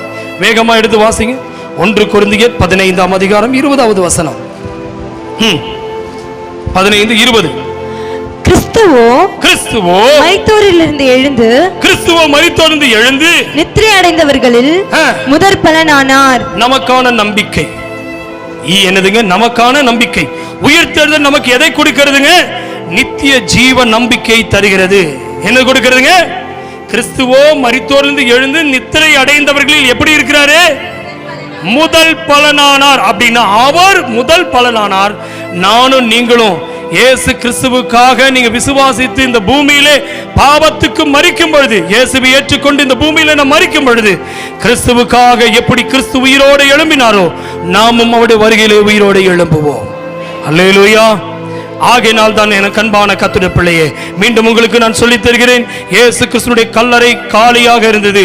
இந்த கல்லறை காலியாக இருந்ததனுடைய அர்த்தம் என்ன? நம்பிக்கையினுடைய ஆரம்பம். இரண்டாவது ஆமென், பி எதை காண்பிக்கிறது? உயிர்த்தெழுதல் எதை காண்பிக்கிறது? தேவனுடைய வாக்குத்தத்தம் சொன்னதை நிறைவேற்றினார். முன்பு என்ன சொன்னாரோ உயிரோடு இருக்கும் அதை நிறைவேற்றினார். ஆமென். சி எதை காண்பிக்கிறது? பயந்திருந்தார்கள் வாழ்க்கையை குறித்து. அந்த பயத்திலிருந்து கர்த்தர் ஒரு சந்தோஷத்தை, வாழ்க்கையிலே கர்த்தர் ஒரு சந்தோஷத்தை மாற்றினார், சந்தோஷமாக மாற்றினார். அடுத்து என்னதுங்க? டி. டி எதுங்க? உயிருள்ள இரட்சகராக வெளிப்பட்டார். ஆமென். இயேசு இன்றைக்கும் மரித்தேன், ஆனாலும் சதா காலம் எப்படி இருக்கிறேன்? உயிரோடு இருக்கிறேன். ஆமென். அடுத்தது என்னதுங்க? ABCD. இ. இ எதை காண்பிக்கிறது? நமக்கான நம்பிக்கை எது? 1 கொரிந்தியர் 15:20 எதை காண்பிக்கிறது? நானே உயிர்த்தெழுதலும் ஜீவனும் உடையவா இருக்கிறேன் சொன்னவரு கிறிஸ்துவ மரித்தெழுந்து எழுந்து நித்திரை அடைந்தவர்களின் முதல் பலனானார். நமக்கும் அந்த பங்கை கர்த்தர் தருவார். அல்லேலூயா. அவர் அங்கே இல்லை என்பது தோல்வி செய்தி அல்ல, அவர் உயிர்த்தெழுதல் என்பது உலகத்தின் மிகப்பெரிய நற்செய்தி. இன்னைக்கு ஆண்டவர் உங்களை பார்த்து அழைக்கிறார். உயிர்த்தெழுந்த இயேசுவை இன்றைக்கு எத்தனை பேர் நம்புறீங்க? இயேசு உயிர்த்தெழுந்தான் எத்தனை பேர் நம்புறீங்க? ஆண்டவர் உங்களை பார்க்கட்டும். பிரதர், இயேசு உயிர்த்தெழுந்தாரா? ஆமென். உங்கள் வாழ்க்கையில் அவர் உயிரோடு செயல்பட அனுமதியுங்கள். இயேசு உயிரோடு எழும்பினார் என்பதை நீங்க விசுவாசிக்கிறீங்க. அவர் உங்களோடு இருந்து செயல்படுவதற்கு என்ன செய்யுங்க? விசுவாசிங்க. ஹல்லேலூயா. இன்றைக்கு நான் சொல்லுகிறேன், ஆமென், அவர் மரித்தார் என்பதனாலே நம்முடைய வாழ்க்கையில செத்து கிடந்த தரிசனத்தை கர்த்தர் இந்த புதிய வருஷத்திலே இந்த நாளிலே உங்க தரிசனத்தை கர்த்தர் எழுப்ப போகிறார். ஹல்லேலூயா. செத்து போன கர்ப்பத்தை ஆண்டவர் பிள்ளை தாட்சியாய் மாற்றப் போகிறார். செத்து போன சரீரத்துடைய அவயவம், ஒருவேளை அவயவங்கள் ஏதாவது ஒரு வியாதியோடு நீங்க வந்திருப்பீங்களா? எப்படி அவர் உயிர் தெழுந்த போது அவருடைய சரீரம் புதிதாக்கப்பட்டதோ, ஆமென், பழைய சரீரம் கல்லறையிலிருந்து அவர் மறுரூபமாக்கப்பட்டாரோ, எப்படி அவர் உயிர் தெழுந்த போது ஆமென் பழைய மரியாளுடைய சரீரமாக அல்ல, அவர் ஜென்ம சரீரமாக அல்ல, ஆமென், பரமராஜ்யத்துடைய சரீரமாய் வந்ததனாலதான் அவள் மரியாள் சென்று தொட போன போது நான் இன்னும் பிதாவிடத்தில் ஏறி போகவில்லை என்று சொன்னார். அப்ப நீங்க பாவ சரீரமாக அல்ல, ரட்சிக்கப்பட்டு பிதா குமார் பரிசுத்தாவின் நாமத்தில் மூழ்கி ஞானஸ்நானம் பெற்றவர்களுக்கு என்ன சரீரம் கிடைத்துவிடும்? பரமராஜ்யத்தினுடைய சந்தோஷத்தை பெற்றுக்கொள்ளக்கூடிய புதிய சரீரம். இன்றைக்கு நான் ஒன்றை சொல்கிறேன், ஆமென், செத்து போன வியாபாரம், ஒருவேளை தொழில், ஹலோ, தொழில் ஒருவேளை சொத்து போயிருக்கலாம், உங்க குடும்ப வாழ்க்கையில செத்து போயிருக்கலாம், உறவு ஆமென் உடைந்து போயிருக்கலாம், அதை கர்த்தர் உயிர்ப்பிக்க வல்லவராயிருக்கிறார். ஆமென். ஹல்லேலூயா. மனிதன் அன்பு செத்து போனது. இன்னைக்கு அநேகருடைய அன்பு என்னாச்சுங்க? செத்து போயிடுச்சு. அன்பே இல்லை. ஆண்டவர் அன்பினாலே நிரப்பி உங்களை உயிர்ப்பிக்க போகிறார். தேவனுடைய அன்பு உன்னை உயிர்ப்பிக்கும் என்று எத்தனை பேர் விசுவாசிக்கிறீங்க? இன்னைக்கு ஒருவேளை ஆண்டவருடைய பிள்ளைகளாய் மாறுவீர்கள் என்றால் இன்றைக்கு இயேசுநாதர் வரும் பொழுது வாசிங்க. ஹல்லேலூயா. 1 தெசலோனிக்கேயர், ஆமென், வேகமாய் எடுங்க. 1 தெசலோனிக்கேயர், ஆமென், 4ஆம் அதிகாரம், ஆமென், ஸ்தோத்திரம், 14ஆம் வசனம் முதல் ஆமென் 18ஆம் வசனம் முடிய அந்த வசனத்தை வாசிக்க கேட்கலாம். இயேசுவானவர் மரித்த பின்பு 1 தெசலோனிக்கேயர் 4ஆம் அதிகாரம் 14 முதல் 18 முடிய வாசிமா. இயேசுவானவர் மரித்த பின்பு எழுந்திருந்தார் என்று விசுவாசிக்கிறோமே. அப்படியே இயேசுவுக்குள் நித்திரை அடைந்தவர்களையும் தேவன் அவரோட கூட கொண்டு வருவார். கர்த்தருடைய வார்த்தையை முன்னிட்டு நாங்கள் உங்களுக்கு சொல்லுகிறதாவது, கர்த்தருடைய வருகை மட்டும் உயிரோடு இருக்கும் நாம் நித்திரை அடைந்தவர்களுக்கு முந்திக் கொள்வதில்லை. ஏனெனில் கர்த்தர் தாமே ஆரவாரத்தோடும் பிரதான தூதனுடைய சத்தத்தோடும் தேவ எக்காலத்தோடும் வானத்திலிருந்து இறங்கி வருவார். அப்பொழுது கிறிஸ்துவுக்குள் மரித்தவர்கள் முதலாவது எழுந்திருப்பார்கள். பின்பு உயிரோடு இருக்கும் நாமும் கர்த்தருக்கு எதிர்கொண்டு போக மேகங்கள் மேல் அவர்களோட கூட ஆகாயத்தில் எடுத்துக்கொள்ளப்பட்டு இவ்விதமாய் எப்பொழுதும் கர்த்தருடனே கூட இருப்போம். ஆகையால் இந்த வார்த்தைகளினாலே நீங்கள் ஒருவரை ஒருவர் தேற்றுங்கள். ஹல்லேலூயா. எத்தனை பேர் விசுவாசிக்கிறீங்க? கிறிஸ்துவுக்குள் மரித்தவர்கள், ஒருவேளை கிறிஸ்துவுக்குள்ளே நீங்கள் மரித்தீர்கள் என்றால் ஒரு நாள் இயேசுவினுடைய வருகை வரும் பொழுது, அந்த எக்கால சப்தம் தொனிக்கும் பொழுது, கிறிஸ்துவுக்குள் மரித்தவர்கள் முதலாவது எழுந்திருப்பார்கள், பின்பு உயிரோடு இருக்கிற நாமும் எழுந்திருப்போம். அல்லேலூயா. ஆகையினால் தான் அப்போஸ்தலர் நடபடிகள் ஆமென் 1 அதிகாரத்திலே ஆமென் 9ஆம் வசனத்தில் அவர் சொல்லும்போது அவர் என்ன செய்கிறார் பாருங்க. ஆமென் 8ஆம் வசனத்தில் பாருங்க, பரிசுத்த ஆவி உங்களிடத்தில் வரும்போது நீங்கள் பலனடைந்து எருசலேமிலும் யூதேயா முழுவதிலும் சமாரியாவிலும் பூமியின் கடைசி பரியந்தமும் எனக்கு சாட்சிகளாயிருப்பீர்கள் என்றார். இவைகளை அவர் சொன்ன பின்பு அவர் பார்த்து கொண்டிருக்கையில் உயிரை எடுத்துக்கொள்ளப்பட்டார். அவர்கள் கண்களுக்கு மறைவாக ஒரு மேகம் அவரை எடுத்துக்கொண்டது. அல்லேலூயா. அவர் போகிற போது அவர்கள் வானத்தை அண்ணாந்து பார்த்து கொண்டிருக்கையில் இதோ வெண்மையான வஸ்திரம் தரித்தவர்கள் 2 பேர் அவர்கள் அருகே நின்று, கலிலேயராகிய மனுஷரே, நீங்கள் ஏன் வானத்தை அண்ணாந்து பார்த்து நிற்கிறீர்கள்? உங்களிடத்து நின்று வானத்திற்கு எடுத்துக்கொள்ளப்பட்ட இந்த இயேசுவானவர் எப்படி உங்களுக்கு முன்பாக வானத்திற்கு எழுந்தருளி போனாரோ அப்படியே மறுபடியும் வருவார் என்றார்கள். கைகளை தட்டி கர்த்தரை மகிமைப்படுத்துவோம். அல்லேலூயா. இதுதான் கிறிஸ்தவர்களாகிய நமக்குள்ள இருக்கிற விசுவாசம். இன்றைக்கு எத்தனை பேர் சொல்றீங்க, அந்த இயேசு கிறிஸ்து பரலோகத்துக்கு எடுத்துக்கொள்ளப்படும் பொழுது அவர் ஆமென் சொன்ன வார்த்தையை தான் நம்ம இன்றைக்கு கேட்டோம். தயவு செய்து அவர் எங்கே போனார், எங்கே இருக்கிறார் என்பது இன்னைக்கு அநேகருக்கு ஒரு சந்தேகம். யோவான் எழுதின சுவிசேஷத்தின் புஸ்தகம் 14ஆம் அதிகாரத்துடைய ஆமென் யோவான் எழுதின சுவிசேஷத்தின் புஸ்தகம் 14ஆம் அதிகாரம் முதல் ஆமென் 3 வசனங்கள். உங்கள் இருதயம் கலங்காதிருப்பதாக தேவனிடத்தில் விசுவாசமாயிருங்கள், என்னிடத்திலும் விசுவாசமாயிருங்கள். என் பிதாவின் வீட்டில் அநேக வாசஸ்தலங்கள் உண்டு. அப்படி இல்லாதிருந்தால் நான் உங்களுக்கு சொல்லி இருப்பேன். ஒரு ஸ்தலத்தை உங்களுக்கு ஆயத்தம் பண்ண போகிறேன். நான் போய் உங்களுக்கு ஸ்தலத்தை ஆயத்தம் பண்ணின பின்பு நான் இருக்கிற இடத்திலே நீங்கள் இருக்கும்படி நான் மறுபடியும் வந்து உங்களை என்னிடத்தில் சேர்த்துக் கொள்ளுவேன். கைகளை உயர்த்தி அல்லேலூயா. இயேசு உயிர்த்தெழுந்தார். அவர் இங்கே இல்ல, உயிர்த்தெழுந்தார். எங்கே இருக்கிறார்? இப்பொழுது நாம எப்படியாய் வானத்துக்கு எடுத்துக்கொள்ளப்பட்டாரோ அப்படியே கீழே இறங்கி வருவார். அப்பொழுது நீங்களும் நானும் நமக்கென்று ஆயத்தம் பண்ணின அந்த இடத்திற்கு செல்லும் வரைக்கும் பரிசுத்த ஆவியானவர் நமக்கு துணை நிற்பார். God bless you. எப்படியா இயேசு வரும் பொழுது நீங்களும் நானும் கைவிடப்பட்டு விடக்கூடாது என்பதற்காக சபையை கர்த்தர் தந்திருக்கிறார். அவர் மரித்தவராக அல்ல, இன்றைக்கு உயிரோடு இருக்கிறார். எத்தனை பேர் சொல்ல போறீங்க, ஆமென், வானத்துக்கு எடுத்துக்கொள்ளப்பட்ட அதே இயேசு மீண்டும் திரும்பி வரப்போகிறார்? ஒருவேளை இந்த செய்தியை கேட்டுக்கொண்டு கருமையான தேவ பிள்ளையே, அவர் இங்கே இல்ல, அவர் கல்லறையில் இல்ல, அவர் நம்மோடு கூட இருக்கிறார் என்று விசுவாசிகள் மாத்திரம் அப்படியே எழும்பி நிற்போம். இறுதியாக ஜெபித்து நாம் முடிக்கலாம். கண்களை அடைத்துக் கொள்ளலாம். ஆமென், கண்களை மூடிக்கொள்ளுங்க. இன்னைக்கு அந்த மரித்து உயிர்த்த இயேசுவை எத்தனை பேர் விசுவாசிக்கிறீர்கள்? ஆமென், கைகளை தட்டி கர்த்தரை மகிமைப்படுத்துங்க. ஆண்டவரே, அந்த உயிர்த்தெழுந்த ஆவியானவர், உயிர்த்தெழச் செய்த அதே ஆவி, கிறிஸ்துவை உயிர்த்தெழச் செய்த அதே ஆவியானவர் உங்களுக்குள் வாசமாயிருப்பதனால் மரித்து போன அந்த சரீரத்தை அவர் உயிரோடு எழுப்ப போகிறார். கைகளை தட்டி பயத்திலிருந்து சந்தோஷத்தை தந்த தேவன் இன்னைக்கு நம்மை நாமே ஒப்புக் கொடுப்போம். கர்த்தர் தாமே இந்த வார்த்தையின் மூலமாக உங்களை ஆசீர்வதிப்பாராக. ஜெபம் செய்வோம். ஜெபிப்போம். எங்கள் நல்ல ஆண்டவரே, இந்த ஆசீர்வதிக்கப்பட்டதான கர்த்தாவே, இந்த நல்ல நாளுக்காய் ஜெபிக்கிறேன் அப்பா. கேட்ட வார்த்தையின்படி எங்களை அப்பா உம்முடைய கரத்தில் அர்ப்பணிக்கிற ஆண்டவரே. அவர் இங்கே இல்லை, உயிர்த்தெழுந்தார். அந்த வார்த்தையின்படியே அப்பா இந்த உயிர்த்தெழுந்த நாளன்று நாங்கள் கர்த்தாவே சபையோராய் சேர்ந்து உம்மை ஆராதிக்க கர்த்தர் உதவி செய்ததற்காய் நன்றி ஆண்டவரே. அப்பா ஹல்லேலூயா. இன்றைக்கு நீ மரித்தார். ஹல்லேலூயா. அப்பா நாங்கள் ஒவ்வொருவரும் உம்முடைய ராஜ்யத்துக்குள் பிரவேசிக்க கர்த்தர் உதவி செய்யுங்க ஆண்டவரே. நீங்க எங்களுக்காய் வரப்போறீங்க அப்பா. அப்பா உம்முடைய ராஜ்யத்துக்குள் நாங்கள் ஒவ்வொருவரும் காணப்பட கர்த்தாவே எங்களை ஒவ்வொருவரும் உம்முடைய கரத்தில் அர்ப்பணிக்கிறேன் ஆண்டவரே. எங்கள் ஒவ்வொரு பிள்ளைகளையும் அப்ரஹாமின் சந்ததியாக நீர் மாற்றினதுக்காய் நன்றி. உம்முடைய கரத்தில் எங்களை ஒவ்வொருவரும் அர்ப்பணிக்கிறேன். கேட்ட வார்த்தையின்படி எங்களை தாழ்த்தி அர்ப்பணிக்கிறேன் ஆண்டவரே. சிறு பிள்ளைகள் முதல் பெரியவர் வரை அனைவரே ஆசீர்வதியும். கர்த்தர் ஜெபத்தை கேட்டதுக்காய் ஸ்தோத்திரம். இயேசுவின் நாமத்தில் ஜெபங்கள் நல்ல பிதாவே, ஆமென். ஹல்லேலூயா. God bless you. Happy Resurrection Day. கர்த்தர் உங்களோடு இருந்து ஆசீர்வதிப்பார். ஒருவரை ஒரு கை கொடுத்து சொல்லுங்க, Happy Resurrection Day.